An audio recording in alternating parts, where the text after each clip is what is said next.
কথায় বলে না ঢেঁকি স্বর্গে গেলেও ধান বাঁধে। তো আমরা মেয়েদের একই অবস্থা। বিশেষ করে আমরা যারা গৃহিণী তারা সংসারে কাজ কমপ্লিট না করে বাহিরের কিছুই করতে পারে না। সে আপনি ঘুরতে যান বা আপনি যদি চাকুরিজীবী হন, সবকিছুর আগে প্রায়োরিটি থাকে সংসার। সংসারের সমস্ত কাজ ছেড়ে তারপরে কিন্তু আমাদের বাহিরের জগতে পা দিতে হয়।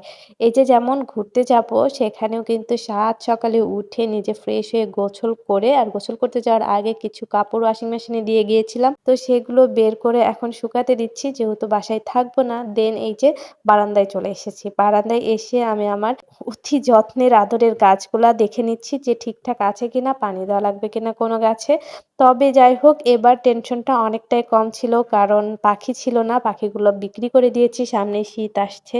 তো আসলে আগের বাসায় ৩ টা বারান্দা ছিল। তো একটা বারান্দা পাখিদের জন্যই রাখা ছিল। তো এখানে সেরকম রাখার ব্যবস্থা নেই। তাই পাখিগুলোকে বাধ্য হয়ে বিক্রি করে দেওয়া লেগেছে। আর এদিকে আমাদের বিলু রাজাও তো নেই বাসায়। তো সবকিছু দিয়ে আমার মানে টেনশনটা কমই ছিল। শুধু গাছগুলা নিয়ে একটু টেনশন ছিল। তো তারপরেও যেহেতু আবহাওয়া ভালো, শীত পড়ে গেছে তো টেনশনটা খুব একটা ছিল না। দেন আমি এদিকে কিন্তু রেডি হয়ে যাচ্ছি। আর আমি মোটামুটি নিজেকে নো মেকআপ পারসন দাবি করি। কারণ আমার পুরা বাসা খুঁজলেও হয়তো কোনো মেকআপ প্রোডাক্ট পাওয়া যাবে না। শুধুমাত্র কাজল এবং লিপস্টিক ছাড়া আর সানস্ক্রিন এই তো। সো আমি নিজেকে দাবি করতে পারি যে আমি একজন নো মেকআপ পারসন। তো যাই হোক এদিকে আমি কিন্তু মোটামুটি রেডি হয়ে গেছি। কিন্তু এখনো আপনাদের ভাইয়া ঘুম থেকেই ওঠেনি। তো যাই হোক অনেক চিল্লাপাল্লা ডাকাডাকির পরে সে ঘুম থেকে উঠে ফ্রেশ হয়ে নিয়েছে। আর এদিকে আমি মোটামুটি রেডি হয়ে গেছি। ওই যে আমার রেডি হতে বেশি দেরি লাগে না। অনেকেই মেয়েদের প্রতি ভীষণ বিরক্ত হয় যে তাদের নাকি রেডি হতে অনেক দেরি হয়। তো এদিক থেকে আমার প্রতি বিরক্ত কেউ হয় না। বরঞ্চ অনেক সময় দেখা যায় যে আমি আমার হাসব্যান্ডের থেকেও আগে রেডি হয়ে যাচ্ছি। তো এই তো নিজেদের মধ্যে কিছু কথা বলছিলাম। কারণ দুজনেই ভীষণ এক্সাইটেড ছিলাম। এই ১ম বারের মতো দুজন মিলে একা কোথাও ঘুরতে যাচ্ছি। যদিও খুব একটা দূরে যেতে পারছি না কারণ বাচ্চাদের এই ফার্স্ট টাইম রেখে যাচ্ছি। সো একটা মাথার মধ্যে টেনশন ছিলই। বিশেষ করে আমার মেয়েকে নিয়ে।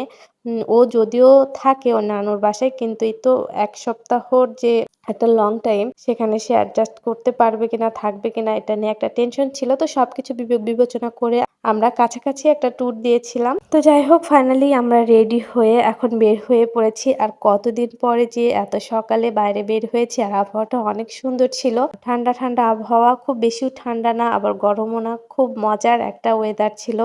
দেন এই তো আমরা রিক্সায় উঠে রওনা দিয়ে দিলাম এবং নিজেদের মধ্যে গল্প করছিলাম এবং এনজয় করছি। প্রত্যেকটা মুহূর্ত নিজেদের মধ্যে এনজয় করছিলাম। কারণ অনেকদিন পরে এরকম সময় কাটালাম। সেই কবে স্টুডেন্ট লাইফে সকালে ক্লাসে যেতাম, সকাল উঠতাম, সকালে ওর সঙ্গেই টাইম পাস করতাম। তারপরে না আর হয়ে ওঠেনি। তো আমরা যেহেতু সকালে নাস্তা করে বের হয়নি, তাই এখানে প্রচুর হোটেলে যেয়ে নাস্তা করলাম। আর নাটোরের মধ্যে প্রচুর হোটেলটা আর নতুন করে বলার কিছু নেই। সবাই মোটামুটি চিনে, অনেক পপুলার। শুধু নাটোর না, নাটোরের বাহিরেও কিন্তু এটা বেশ জনপ্রিয়। অনেকবার প্রচুর হোটেলের খাবার খেলেও আমার সশরীরে যেয়ে কখনোই খাওয়া হয়নি। তো এই সুযোগে সেটাও হয়ে গেল। আর আমি তো পরোটা খাচ্ছিলাম আর কায়েবের বাবা এই নরম খিচুড়িটা নিয়েছিল। তো আমাকে বলছিল যে আমি যেন একটু টেস্ট করে দেখি। অনেস্টলি বলতে গেলে এইরকম মজার খিচুড়ি না আমি এর আগে কখনোই খাইনি। এত বেশি মজা ছিল খিচুড়িটা। তো যাই হোক আমিও কিছুটা খেলাম। ২ জন ভাগাভাগি করে খাওয়া-দাওয়া শেষ করে সোজা চলে আসি বাস স্ট্যান্ডে। আর আমরা যেখানে যাচ্ছি এই রুটে না খুব হাই কোয়ালিটির বাসগুলো নেই। আর আমি দীর্ঘ প্রায় ৩ বছর পরে বাসে উঠছি। আমি যেহেতু আগে লক্ষ্মীপুর, ফেনী ওই সাইড দিয়ে ছিলাম। সো ওই সাইডে বাস সার্ভিসগুলো কিন্তু অনেক হাই কোয়ালিটি, স্ট্যান্ডার্ড কোয়ালিটির ছিল। তো যারা যাতায়াত করেন তারা তো জানেন। তো সেই তুলনায় কিন্তু এখানে একেবারে মোটামুটি বলা যায় লোকাল বাসগুলো যেমন চলে ওই টাইপেরই লক্কর-ঝক্কর বাস। হ্যাঁ, তবে হচ্ছে মোটামুটি ডাইরেক্ট যায়, স্পিডে যায়। তবে এত স্পিডে যায় যে সেটা আবার অনেকটাই ভয়ের। তো অবশেষে আমাদের যাত্রা শুরু হয়ে গেছে। বাসও ছেড়ে দিয়েছে। আমরা যাচ্ছিলাম। আমাদের সিটটা একদম সামনে পড়েছিল। তো যার কারণে একটু ভয় লাগছিল। বাস এত বেশি স্পিডে চলছিল, তো বলার কথা নয়।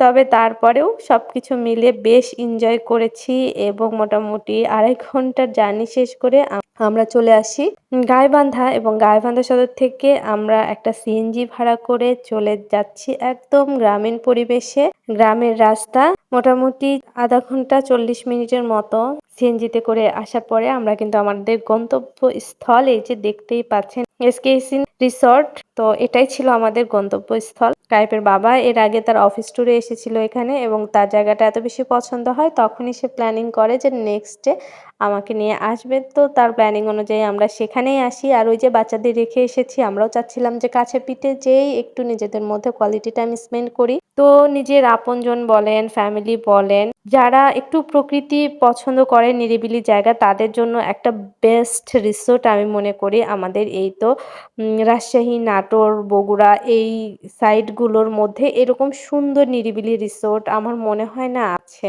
মমইনে অনেকবার যাওয়া হয়েছে তবে মমইনটা আসলে এইরকম প্রাকৃতিক পরিবেশের না। ওটা এক ধরনের, এটা এক ধরনের। তো আমাদের ২ টাই চেকিং টাইম ছিল। তারপরে উনারা বলেছে যে দিয়ে দিবে কিছুক্ষণের মধ্যে। তো আমরা সবকিছু ফর্মালিটিস মেইনটেইন করে আমরা আশেপাশে দেখছিলাম। আর আমরা চলে আসি পুল সাইডে। পুল সাইডের ভিউটাও কিন্তু অনেক সুন্দর। আর আমার ভিডিওর অধিকাংশ জুড়েই দেখবেন যে আমার বর ফোনে কথা বলছে, কিচ্ছু করার নেই। সে প্রাইভেট জব করে। তারা অফিসিয়ালি ছুটিতে থাকলেও দেখা যাচ্ছে অল টাইম ফোনে কানেক্ট থাকতে হয়। তো কিচ্ছু করার নেই। আমি মোটামুটি এটাতে ইউজড টু হয়ে গেছি। মানে মেনে নিয়েছি আরকি। কারণ মেনে নেওয়া ছাড়া আর কোনো উপায় নেই। তো পুল সাইডে এসে আমরা কিছুটা ভিডিও নিলাম, ফটো তুললাম। সবকিছু মিলিয়ে আরকি পরিবেশটা কিন্তু অনেক সুন্দর। আর সবচেয়ে বড় কথা আবহাওয়াটা অনেক সুন্দর ছিল। মানে ঘুরে বেড়ানোর জন্য একটা যে বেস্ট ওয়েদার লাগে না খুব শীত না গরম এই টাইপের একটা ওয়েদার ছিল। পুরো রিসোর্টটা জুড়ে এরকম সবুজ গাছগুলো, যে গাছগুলো আচ্ছা নাম জানি না। কিন্তু এই গাছগুলো এত বেশি ভালো লাগে। আমার ইচ্ছা আছে আমি যদি কোনোদিন বাড়ি করি না এরকম করে গাছ দিয়ে ওয়াল দিয়ে দেব। এই হচ্ছে পুল সাইড অসাধারণ ভিউ। নিজেদের মধ্যে সুন্দর সময় কাটানোর জন্য আমার মনে হয় না এর চেয়ে ভালো জায়গা আমাদের আশেপাশে আর একটাও আছে। যাই হোক আমরা ওয়েট করছিলাম এখন কখন আমাদের রুম দিবে আর আমরা রুমে যাব। আর এখানকার রুমগুলা কেমন, কস্টিং কেমন, খাওয়া-দাওয়ার খরচ কেমন সবকিছু ইনশাআল্লাহ নেক্সট ভিডিওতে আপনাদের জানিয়ে দেব। সেই পর্যন্ত সবাই ভালো থাকুন, সুস্থ থাকুন। আল্লাহ হাফেজ।